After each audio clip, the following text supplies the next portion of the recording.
Ya, assalamualaikum. Waalaikumsalam warahmatullahi wabarakatuh.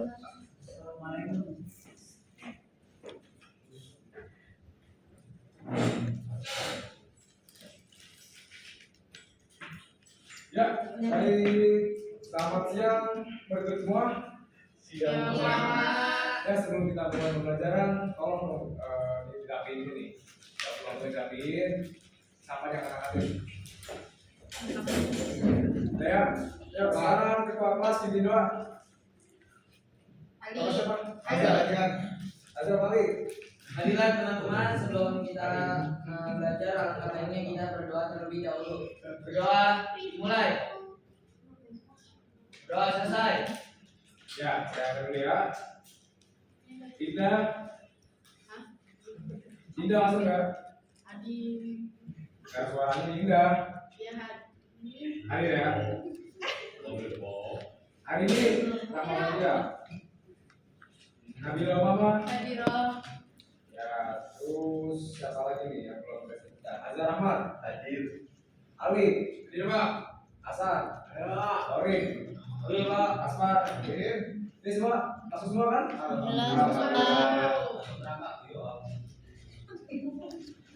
Ya, berapa makasih belum? Belum. Ya, Allah kasihan banget. Tadi siang ngapain aja sih?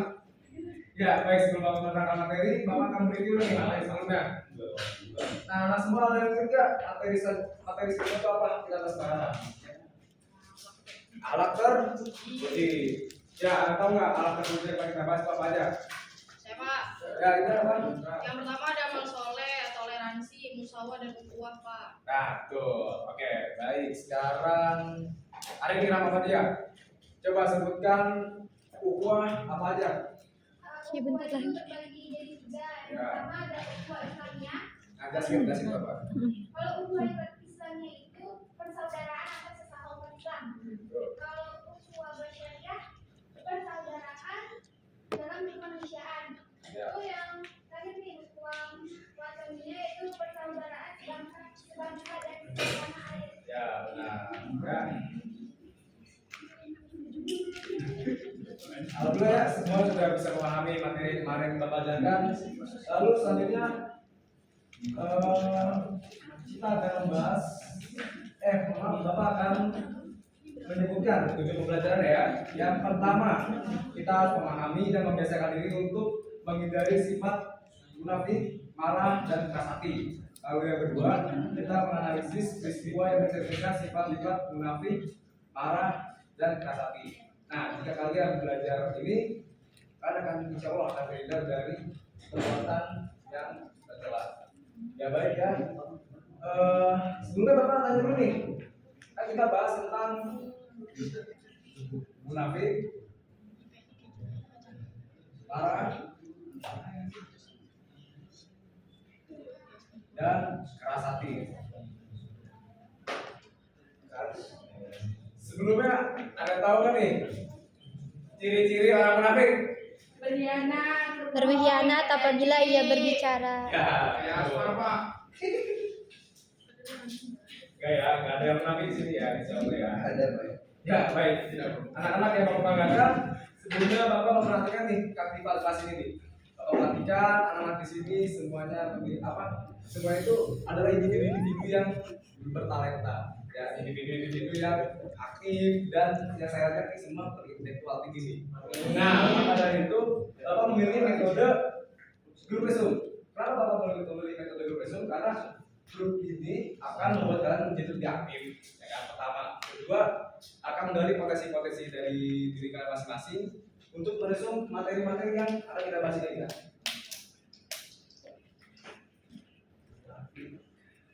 Dan baiknya Bapak akan membagikan jadi 3 kelompok yang masing-masing kelompoknya akan meresum. Nih, kelompok pertama akan meresum tentang munafik. Kelompok pertama ya. Kelompok kedua meresum tentang marah dan kelompok ketiga akan meresum tentang keras hati. Ya, Bapak akan membagi kelompok. Yang pertama kelompoknya Ali satu deretan ya kelompok. Gimana siapa? Dan kedua kelompoknya Hasan satu kelompok berderet ya. Oke Pak. Lalu yang ketiga kelompoknya si Azhar baris 4. Kelompok kamu dari depan. Terus tentang ini ya, keras hati. Ya. Pak. Ya, jadi ragam penyakit itu kan ada 3 nih. Coba, siapa tahu? Tahu apa? Tahu nggak? Ragam penyakit hati. Yang bisa ngikutin deh. Ini sangat satunya. Di antara ketiga ini. Dendam. Ya, baik, kita akan langsung masuk aja ke materinya. Oke, yang pertama, munafik. Munafik berasal dari kata nifaq, yang berarti secara bahasa adalah ketidaksamaan antara ucapan dan perbuatan. Lalu menurut Ibnu Katsir, munafik adalah orang yang keluar dari jalan kebenaran menuju jalan yang kebatilan. Ya. Di sini kita akan membahas tentang munafik ini ada 2. Yang pertama, nifaq akbar. Yang kedua ada nifaq asghar.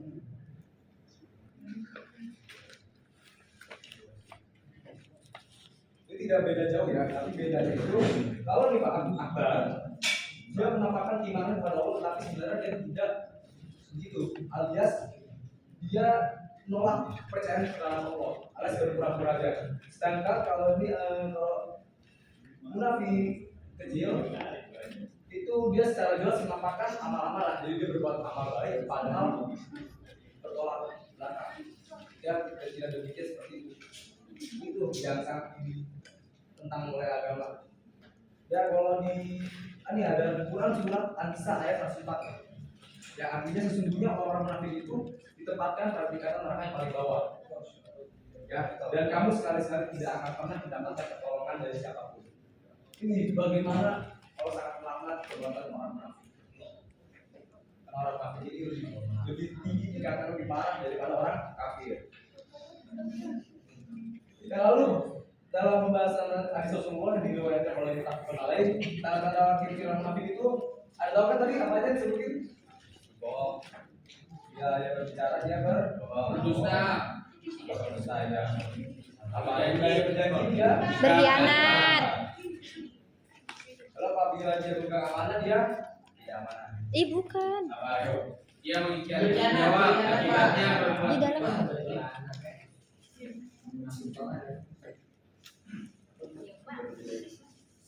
Ya, lalu akibat-akibat apa sih yang kita dapatkan ketika kita memiliki sifat munafik? Yang pertama, kita akan dijauhi oleh orang-orang.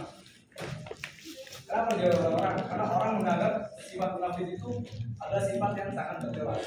Ya, yang tidak bisa dianggap teman, yang bisa dibilang teman musuh dari belakang lah, gitu kan? Nah, lalu ada tempat seperti rezeki. Yang kita tahu tempat seperti rezeki itu karena kita karena kita melakukan dosa yang sangat besar. Lalu yang terakhir menimbulkan kekecewaan di hati.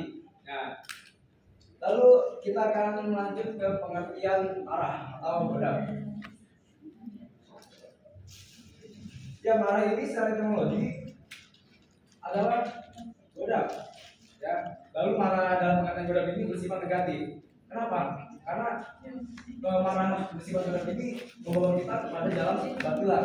Nah, lalu marah itu dibagi menjadi 2 jenis. Yang pertama karena urusan dunia dan urusan agama.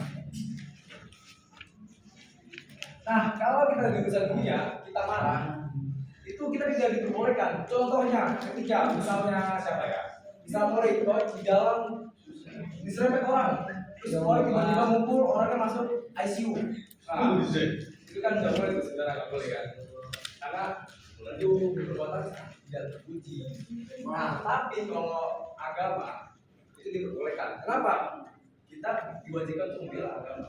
Nah, ketika ada orang yang menghakimi, ada orang yang mencaci agama kita wajib untuk membelanya ya. Jadi marah itu nggak selalu negatif. Ada hal positif kita bisa membela agama. Lalu kita gimana sih cara menghindari marah ini? Cara menghindari marah ini? Yang pertama, memperbanyak zikir, ya kan? Yang kedua, kita harus meninggalkan hal-hal yang sekiranya membuat kita marah. Lalu kita harus memperbanyak puasa. Karena puasa itu yang membuat hati kita mengontrol hawa nafsu, karena nafsu itu akan membawa pikiran dan perkataan dan perbuatan itu menjadi berjalan. Oke, lanjut kita langsung bahas tentang rasnya hati. Hati yang keras adalah hati yang kaku, kasar dan tidak berperasaan. Hati yang keras ini adalah hati yang tidak mempan ketika dikasih nasihat. Dan ciri-cirinya apa? Ciri-cirinya ketika mendengar aturan azan, hatinya tidak berdekat. Ketika mendengar orang membaca Al-Quran, dia tidak peduli dan tidak ada di dalam hatinya. Keras hati ini ada juga penyebabnya. Yang pertama adalah bermalas-malasan dalam mengerjakan amal ibadah. Dia sudah benar-benar sholat nih, yang laki-laki ini aspar. Nah, diulang lagi. Ya, aspar. Ya, yang kedua, artinya tuh tidak terpengaruh dengan ayat Al-Quran, dan yang ketiga, artinya tidak akan terpengaruh kalau dia mendapatkan cobaan. Dia selalu berpikir tuh kalau kok gua dapetnya ujian musik, padahal itu adalah cobaan. Apa bedanya? Gak tahu kan? Ya, kalau bedanya kalau orang yang hatinya keras pasti berpikirnya kalau dia tuh diuji mulu, padahal memang itu adalah azab buat dia. Azab, karena hatinya keras. Tidak bisa menerima masukan orang lain. Ya. Dan bahaya-bahaya keras itu apa aja? Yang pertama, orang ini akan berpikiran sempit karena tidak akan bisa mendapatkan nasihat-nasihat dari orang. Dia selalu menolak apa kata orang dan tidak bisa menerima kebenaran. Lalu kreativitas dia akan terhambat dan orang-orang yang di sekitar akan berjauh. Kenapa? Karena orang yang keras hati, orang yang tidak peduli terhadap sekitarnya. Ya makanya kalian sebagai makhluk sosial bisa bersosialisasi dan juga kalau bisa ya jangan kebanyakan dendam. Dendam itu jangan ya. Jangan kalau bisa saling memaafkan. Ya baik, yang tadi Bapak sampaikan sebagian ini. Ya sekarang kelompok 1 perwakilan siapa? Ali. Ya Ali coba. Ali coba langsung hasil Munafik Pak. ya munafik. Sebentar. Anak-anak semua dengerin ya. Kalau dengerin kesuruhnya Ali, lalu masing-masing dari murid semua harus mempunyai catatan. Karena ini akan berguna untuk ujian akhirnya. Silakan Ali. Ayo Pak. Situ aja bawa. Oke.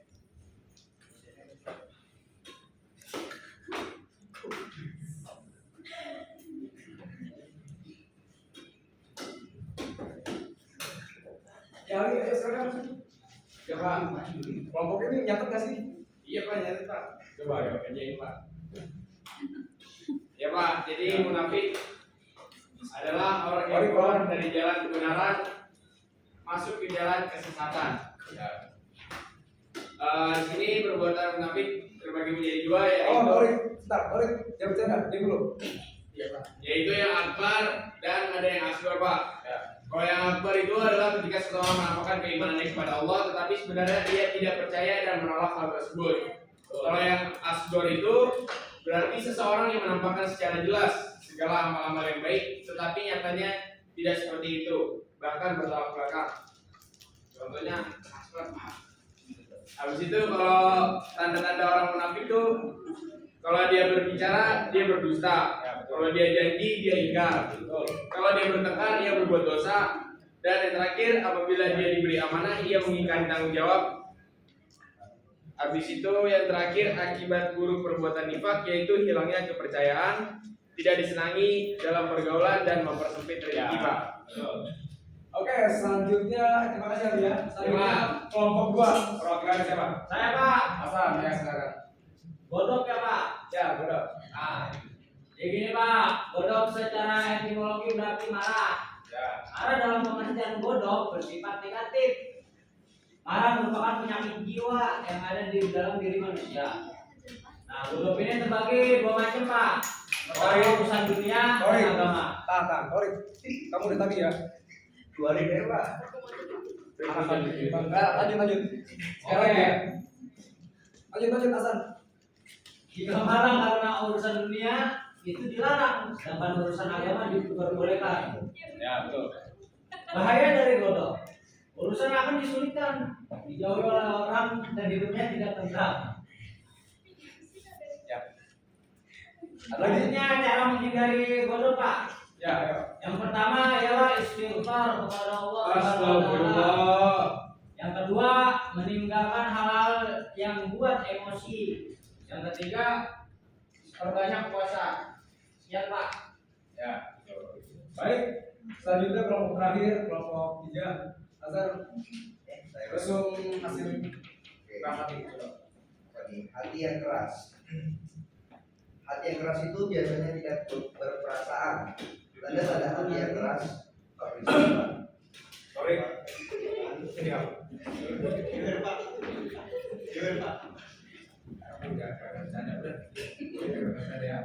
Oke, lanjut Hasan. Tanda hati yang keras adalah tidak mudah tersentuh oleh nasihat yang baik dan tidak ada kepedulian terhadap sesama. Ya, betul. Nah, ciri-ciri hati yang keras ini pertama bermalas-malasan, terus tidak berpengaruh dengan ayat Al-Quran, bahaya keras hati. Nah, berpikiran sempit, kreativitas terhambat, orang-orang mulai menjauh dan jauh dari kebahagiaan.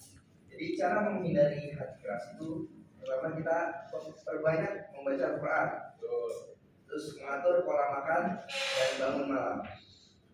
Ya, cukup ya. Iya. Nah, baik. Nah, tadi udah dijelaskan kan oleh teman-teman kalian yang sudah beresum. Semua udah pada nyatet ya?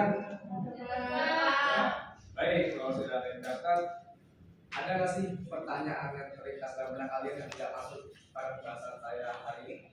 Saya Pak, Ya, masih Bang. apa sih yang menyebabkan hati keras? Yang menyebabkan hati keras. Ya, sebelum Bapak menjawab, ada yang ingin dijawab lagi? Apakah ada yang punya pertanyaan? Punya jawabannya? Oke, nggak ada ya. Oh ya, hati yang keras itu penyebabnya ada 7. Masih Mas. Iya Pak. Yang pertama kemunafikan, yang kedua tertawa berlebihan yang sudah baik. Akan pasti yang begitu dikurangin. Ya. Lalu yang banyak bicara dan banyak makan. Nah, dalam arti jika makannya terlalu banyak, perut terlalu kenyang dan hati terlalu menjadi keras, jadi malas untuk beribadah. Jangan makan itu bisa diet. Ya. Nggak kuat diet Pak. Nah, lalu banyak melakukan dosa nih, biasanya laki-laki banyak melakukan dosa. Ya, misalnya orang tua, ya kan. Lalu 5, lalai dalam kata, sukanya ini nih, yang misalnya si Ali yang Mas Mam ya sukanya apa? Ini nggak akan sholat nih. Enggak Pak, saya enggak Pak, asmar doang Pak. Subuh jam 7. Iya Pak, tapi masih sholat. Ya lalu ada nyanyian alat musik. Nah ini kontroversial ya, Bapak tidak bisa di sini. Dan yang terakhir suara wanita yang menggoda. Nah ini laki juga nih biasanya nih. Ini bahaya. Ya, lalu ada lagi nih yang ingin bertanya tentang materi ketiga nih. Miriam, tadi mau nanya. Saya Pak. Ya apa bilang? Ini Pak, saya kurang memahami perbedaan antara sifat ria dan munafik Pak. Sifat Gimana sih ria. cara membedainnya Pak antara ria dan munafik itu? Baik, ini kalau dia tuh beramal tapi dia tuh beramal dengan niat beramal. Ya, tapi bedanya dia misalnya contoh ya, kita contoh aja nih ya. Misalnya Azhar ingin membayar zakat nih ke masjid. Tapi ketika Azhar membayar zakat, tangan kirinya pegang HP. Nah, itu kita sih. Zakat guys. Itu jangan lagi. Nah, itu bisa dibilang ria ya. Bisa dibilang ria. Lalu yang satu lagi apa tadi? Munafik. Munafik Pak. Kalau munafik itu dia benar-benar berbohong. Dia bilangnya, misal nih kita coba contoh Aspar. Misalnya Aspar bilang kali, nih nanti malam gue mau sholat tahajud nanti di masjid itu. Nah, tahunya malam-malam dia ke klub. Waduh, bahaya. Ya, jadi perbedaannya itu kalau munafik dia benar-benar bohong banget. Tapi kalau dia masih diperlihatkan, tapi dia masih mempunyai niat yang baik. Ya, Makasih Pak. ya.